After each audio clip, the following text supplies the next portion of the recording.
a surprise to anyone that Crazy Rich Asians and Black Panther last year were huge successes. We've been starved. I went to see Black Panther 3 times. Yeah. In the theater. I was like, pay the money. I mean, that's the other. That's Buy the a ticket. That's actually, one of the other the biggest things is the bottom line is the bottom line. Theater is a notoriously terrible investment, and when investors see that, it's not a risk to put someone of color in a lead role or whatever, via Hollywood. They see Crazy Rich Asians and Black Panther making money, they are more apt to go, okay, the optimistic side of me wants to think, yes, we're all doing this for the moral good or whatever, and with, it is, we should represent the world that we actually live in, that we, walk into daily. But also, there's the crass business part of it. It's like, this will not lose you money. In fact, it could make you money. Hello, hashtag Black Alphabet. It's like, with campaigns like that take fire, and hopefully producers see that it's like, oh, people really want to see this. This is not just, a one-time fluke or gimmick thing. They actually are craving more diversity. I mean, that's such a hot word. I know, people hate to say diversity now. It's like the bad word. But I try to say inclusion. Inclusion, yeah. Inclusion. Just like people want to be included in the party. Like, they're buying these tickets. The tickets now are at an all-time record high. Broadway had its greatest year last year because, in part, the ticket prices are so high. And if we're paying that much for a ticket, then we want to be included in the party. I mean, really, like, why would you spend $600 a ticket in some cases to go and not see yourself? Right. Yeah. We say it all Would the you? No, but we say it all I the wouldn't. time. Oh, We say it all the time. The way to really support it, and the way that there is one way, which is to tweet about it and to talk about it and try to educate people and try to have these hard conversations. The number one way to hit that bottom line is to vote. And how do we vote as theater goers? We vote with our ticket value. And so every time I see an Asian face going up on a Broadway, I go, well, I usually rush this, but I guess full price today. Just not always. that's a good line, though. That's a good line, right? But that is a great way to say, listen, I want to tell you that I support you, I support this production. Like, get out there. When you start seeing a show, Wild Goose Dreams, which I'm sorry I missed. No, it was like, amazing. When you see something like that, and you're like, wow, look, a story that involves something that looks like me. Go! Buy the ticket immediately. When they sell out, then you have an understanding. Then the producers have an understanding. Wow, this is working, and we need to continue that, and it builds momentum in that way. I remember I went to see Once on This Island several times, and part of the reason I went was not because of Lea Salonga, although I love Lea Salonga and she was great. I went because Merle was in it, and Merle is mixed race like myself. And I was like, and I brought my son back to see it, and I said to my husband, he was like, are you crazy? You're gonna pay this much? And I said, I want this in he won't remember it, because he was 5. I was like, he won't remember it, but he will remember the memory of seeing somebody that looked like him that close, singing and celebrating and relating to other people of color we're not all exactly the same. We're never going to be all exactly the same. The world is mixing all the time. But I was like, I want that in his DNA, in his cultural mindset, so that when he grows, he doesn't look at another person of color and say, I have to go across the street. I can't play with that person because I don't want to hear from my kid any of the things I've heard said to my kid. Which is, we live in New York, but even so. They've made fun of his eyes. They've asked him, why he looks the way he looks. That's painful as a parent. That's a really painful, because what am I going to do? I'm going to curse out a 6-year-old? So that's why I take my kids to shows that are not all, no shows are perfect, but Once on This Island really spoke to me as a person of mixed heritage. Because I knew Merle, she was a friend, but also she is mixed. And I just really wanted him to see it and feel it. And of course he was like, there was a goat. So, yeah,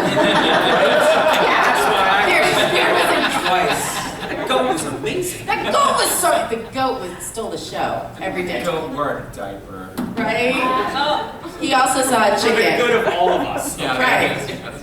So Manu, I want to talk to you a little bit because you were involved in the writing of getting the band back together, which is one of the most powerful ways you can be affecting change within your industry, within our industry. And you have directed, you helped revive that Nygasp's Mikado and re-envision it. So like, talk a little bit about that. What was it like being in the writer's room? Well, improv? that's not absolutely 100% accurate. No, of course not. It's Bhavesh about- Patel, who is a friend of mine and colleague, was one of the Grundle shots on getting the band back together. And for the first 6 months, they developed it through improvisation and stuff like that in the room. But for the next 7 years, I was the character for the most part, unless I couldn't do it until we got to Broadway. So in that way, you know, it was a wonderful process to be part of developing that project. And I think one of the things that we're dealing with now as a union is how do we monetize that? Because the people who were in the room in 2010 for 6 months, who came up with some concepts of it, were monetized, but me, who came in 2.0 instead of 8.0 or 9.0, but 2.0 in 2011, and have been with the project till 2018, didn't get monetized on the back end. I mean, it's ran for a month, so there's no back end. But It's the concept it's of the back No, end. it is the concept, right? Yeah. Because knowing Ken Davenport, has a lot of chutzpah, he'll find some way to make money off of it. And I think that that's like a struggle that we have, whether you're in the writer's room of a piece or whether you are in a developmental process like Orville's just been in Old Globe, or, you know, and even with Peter and the Starcatchers, I mean, you were there at La Jolla. So that's part of the No, I development. just joined the private company. Oh, you didn't? You weren't at La Jolla? Oh, I thought you were at La Jolla. Okay, I missed that. I'm sorry about that. It was an alternative Asian. Well, I think it was Johnny Wu. Yeah, it might have been. It was Johnny Wu. Right. Anyway, so, How dare you? but how do we take part in that? And I think that's what we're struggling with. I think the union is struggling with that as well. You know, I remember I was in the workshop for Honeymoon in Vegas, and I came in, we did the table read the first day of rehearsal, and then we came in and the director, who was Peter Flynn, pulled me aside and he goes, listen, we really liked what you did, and Jason went away and he wrote this song. And I was like, oh, okay. So I got to sing the first ever, you know, version of that song, and then they didn't take me as they moved along, but that song was technically written for me. And then I got a thank you on Facebook when it opened. You know, and so that, and when I went to see it at Paper Mill and like later on Broadway, and it was the same exact song. There was no change. So it did hurt a little bit. You know, it definitely, because it's personal, because to make that song work, you had to invest in and of yourself. And then, you know, that wasn't rewarded, or, you know, the thank you was lovely. The thank you was lovely, and I'm sure it was heartfelt.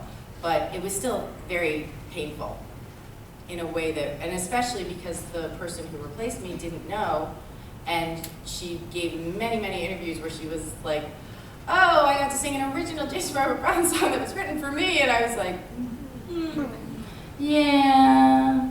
But you know, you don't want to say anything because, I mean, the show's been closed, don't tell. But it hurts. Like, that's the thing. Showbiz is a business, but it's personal. We have to thank the Hamilton cast, I think. Yeah. For really going out on a limb and fighting a long fight to get some back end on Hamilton. And then I think that's coincided with more corporate entities producing Broadway and seeing that fight and saying, well, What's a big what's deal? a 1% divided by 40 people? Let's just give it to them so we don't have to worry about a lawsuit, because who knows what it's going to be, you know? And that's only after the show recoups. Yes. Yeah, they're not asking for it right from If the it top. doesn't, then no one gets it. Right. And the thing is, you're there in the workshop or the lab, giving your lifeblood, giving also comments. back and forth. Like, does that note sit right with you? Is that key work? Oh, and I getting don't- the band back together, Yeah. we were doing improvisations throughout the 7 years of figuring out what a certain sequence would be. Hey, come into the room and do this idea, just whatever comes into your head, and then they would choose that and put it in the show. And you're like, you created that, and sometimes choreography is created for the people who are doing it, you know? So, Oh, yeah. what can your body do? Can you improvise something? Okay, great, I love that, let's put that in. Well, that's part of the creative process, and that should somehow be. Rewarded. A certain level of authorship, you know? I think about Michael Crawford all the time in The Phantom of the Opera. That show has run how long?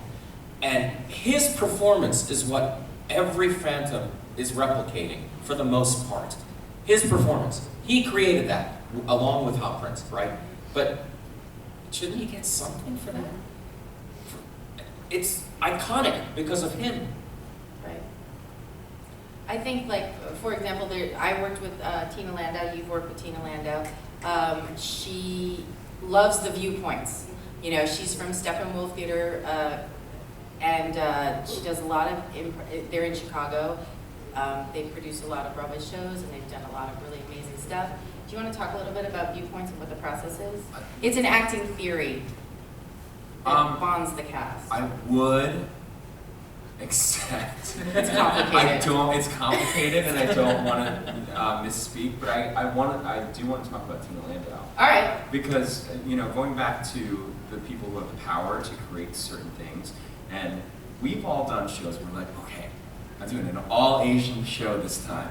I'm going home, and it feels great, you know what I mean? And then sometimes you go, okay, I've got cast in SpongeBob the Musical, I'm sure I'm the token, and I'm also excited about that. Because you feel like then you have like, you feel like You've ownership. been chosen. You've been chosen. You're the one, and you get to hold all the Asian jokes and bring all the Asian treats, and like, it's all me. So then when I open up the cast list the first day, I go, Stephanie Hsu, that's definitely a Chinese girl. And I go, so I'm not the token? There's two of us?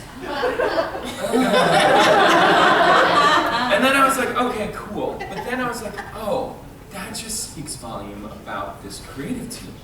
They weren't trying to fill in slots and being like, we have to have one Asian and one black person, one Hispanic and one Native American person, one blah blah. Like, instead, what I found out over the years was, and I talked to Chris Catelli, including, and Tom Kitt and all the people who worked with it, and they said, when we sought out to create SpongeBob the Musical, first of all, what's race in a world of fish and sponges and starch? Like, what is it?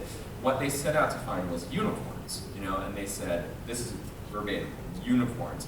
People who fit a mold people who broke didn't the mold. fit, who broke the mold, Yeah. you know what I mean?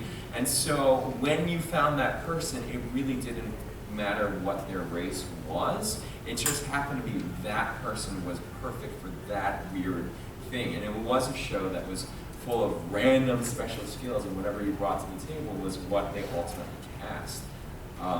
Kelvin, I think that is what we as a community of actors have to set our sights on, that exact thing. Because, you know, I'm doing Merrily We Roll Along right now. I'm doing Charlie Krinkus in that. And that role was written for a cultural New Yorker, maybe a Jewish New Yorker, who I'm assuming is not like Sammy Davis, but like, you know, a white Jewish New Yorker.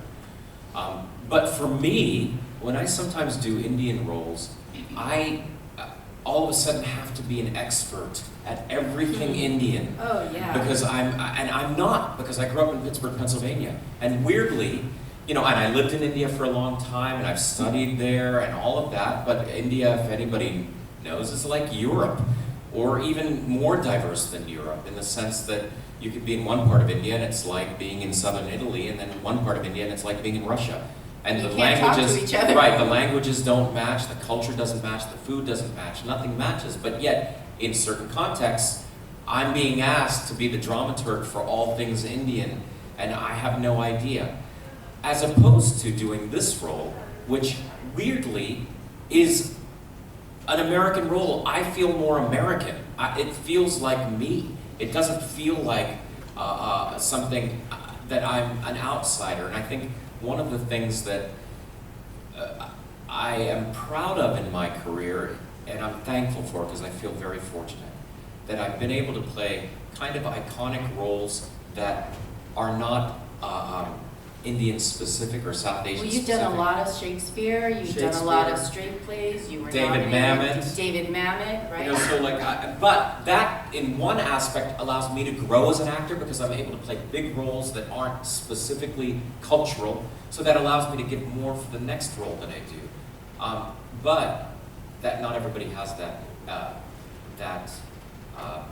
boon in their careers, and I think to find those unicorn parts and actually go after them is amazing. So, I mean, sorry. I'm currently working on The Heart of Rock and Roll, coming to a Broadway near you soon. It could be Broadway Pittsburgh. Yeah. You don't know. And I just want to throw this in there because it can Pender also Center, 2020. it can also be something as crazy as, so the role that I'm playing, I've been with the project now for around 4 or 5 years, and the very first version of this character was he was a wedding planner, a la Father of the Bride. Oh, he was BD. Yeah, exactly. And so when they asked me to do it again, I was like, okay, so here's the thing. You know, it can't be, the joke can't be that he has a funny accent. Right. Or that he's not aware of things. He's got to be smart, and the jokes have to be smart as well. So they changed it, and they're actually, you know, Jonathan Abrams, who's the writer, like, is now kind of tailoring it to my strength. So I do a funny accent still, but he's now Finnish Mongolian, and his name is Harrison Fjord. I love that. You know, kind of like a bastardized Dutch accent. And that's, you know, like the first 2 seconds of the character that the accent is funny. But then you find out he's this super smart guy, and the show is ultimately about family and finding your family and, you know, following your heart and you know, ultimately figuring out what's the most important thing to you.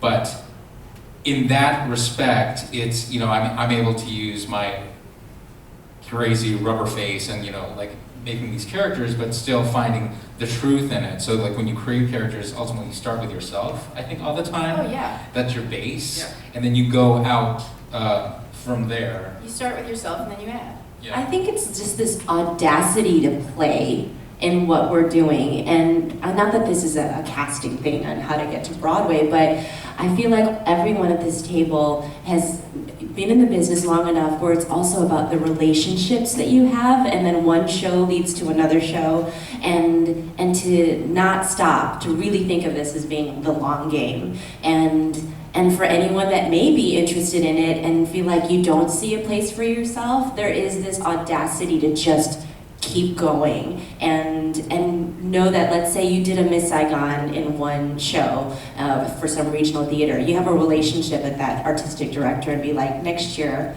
you're doing Aida and I want to play Amneris. And because you have that, then they like you, they trust you, then they may cast you in that. And that also, from a regional theater standpoint, that kind of audacity that gave me the confidence to go to New York and then continue with that. Because our relationships and connections to each other is what continues to keep you in the business and gets you booked. I think the regional theaters have a lot of responsibility to look outside their stereotypical norms and provide those opportunities. I wanted to, before we end, I wanted to shout out to the Sum Theater Company, who they are in Maine, and they were going to do an Avenue Q, and they did a casting search, and they could not find a Christmas Eve or Gary Coleman, so they made the very audacious step of canceling their production of Avenue Q. And that was honestly the first time that I've been written about a regional production of Avenue Q where I haven't been like, I've got to write something! Because Christmas Eve has been whitewashed all across the country. And people even at BroadwayCon have turned around to me, like in a group setting, and been like, oh yeah, my daughter played Christmas Eve, and I'm looking at like a little blonde girl, and I'm like, oh. The reason whitewashing is not okay, and that's why I'm specifically mentioning the Sum Theater Company, is that they were I looked at their artistic staff, they're all Caucasian, like very, very Caucasian. But they're woke, to borrow a term from everybody here that's under 25. And so when you look at the creatives like Tina Landau, Nell Benjamin, Tom Kidd, Lee Silverman, Ken Davenport even. He's half Because Indian. he's half Indian, yeah. And that's kind of not been known for a long time, on my part. You know, and I usually try to keep track of where the Hoppas are. But, you know, it's kind of on all of us. It's a group effort to kind of change the picture and make the world we want to see. And so, shout out to the regional theater companies who are trying to expand their artistic vision and to see their whole community and not just the community that maybe has subscription packages. Can you call out one other Yeah. company as well? Just because they're the Fifth Avenue. Oh yeah, I was going to and say that in Diane Seattle, Keaton yeah. played, Asian American performer, she played Little Mermaid, Ariel.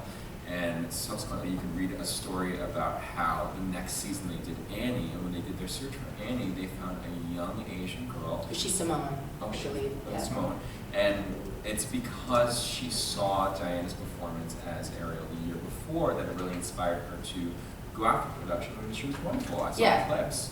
I Seattle touched also it did Here fiercely, Lies and I thought she was Love. wonderful. I mean, Seattle has a large Asian American population.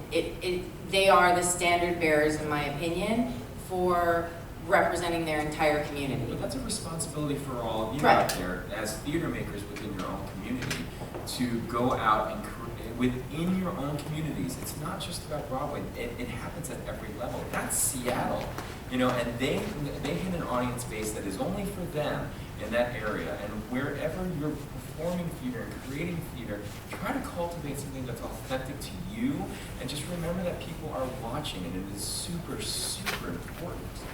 Okay, we're gonna take questions. Does anybody have any questions? Okay, yeah. In terms of recognition and, progress on Broadway, what's your reaction for Be More Chill that's coming in? Right, well- Jason Tam and Stephanie Chu, who's playing. She was supposed to be on this panel. But she's in rehearsal. I mean, I think that's great. You know, does anybody have any objections? Three, Yeah. at least. And there's Jason, there's Stephanie, and there's George Salazar, who's Filipino. And it's, to me, I go, not three? It's I hope. What is this, a Latin? Well, I was about to say, I hope that in one day that doesn't shock me like that. It doesn't make me feel like, oh my God, that's amazing. But it really is incredible. That is, we ask about progress, and that is a clear Yeah, that's example of clear progress. And that's, I think, given, you know, snaps to the writers, to the producers there, because they are younger writers, younger producers, and they, you know, they looked around and saw what their friends looked like, and that's Yeah, and what they snaps to made their those show look. actors, Yeah, too. and the actors. And those actors like Jason and Stephanie, they've been on Broadway before, they've been in shows before. Jason has been working, you know, but how long has it really been for people to see him? But he's been working. And you know, with as much representation as is coming around, it's still a drop in the bucket. Like you could have, well, we do have 5 Hamiltons that are touring the country right now, but still there are that many more other roles that, you know, Caucasians can still play. So like, we are not, you know, we kind of get the blowback of like, oh, you're the, you know, the majority culture is coming back and saying, you're taking all of our jobs. I'm like, Oh, yeah. oh no, we're not. Yeah, that's There- amazing. It's like, you want to talk about that? this is just kind of like the needle is pointing more toward, you know, equality. And, you know, what is that saying? Like, equality to people who have had privilege their entire life feels like oppression. Feels like oppression, yeah. Yeah, to hear friends and colleagues say it's a bad time to be a white man.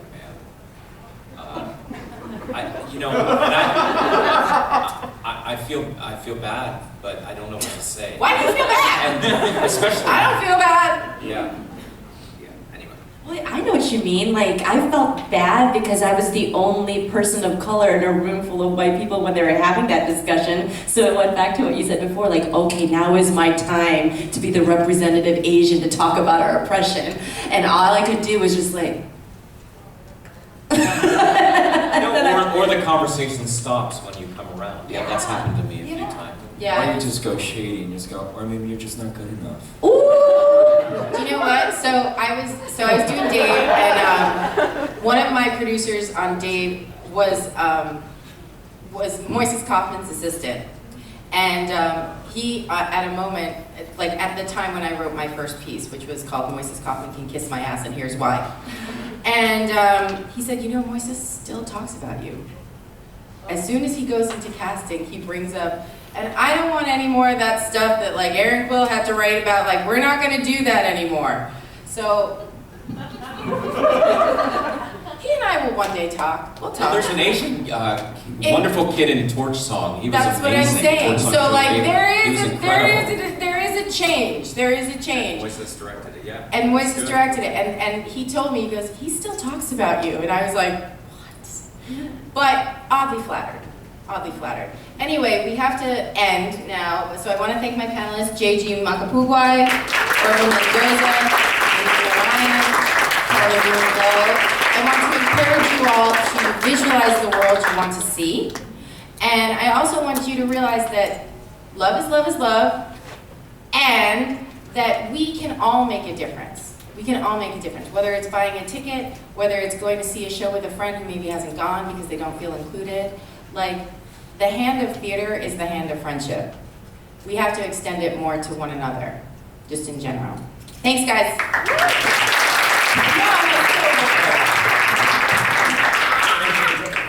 We should do a I see those t-shirts, I love them. what t-shirt? I'm not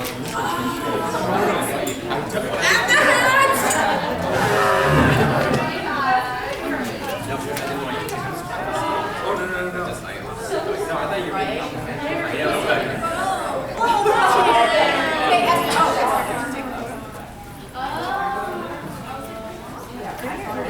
You look beautiful.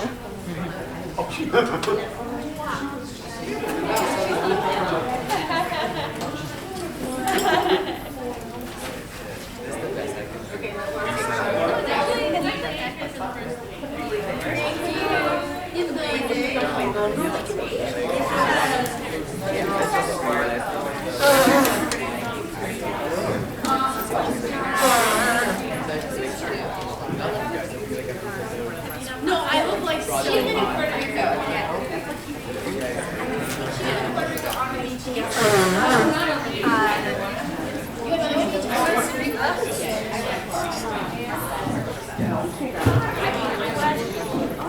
You can see the beach from the lake.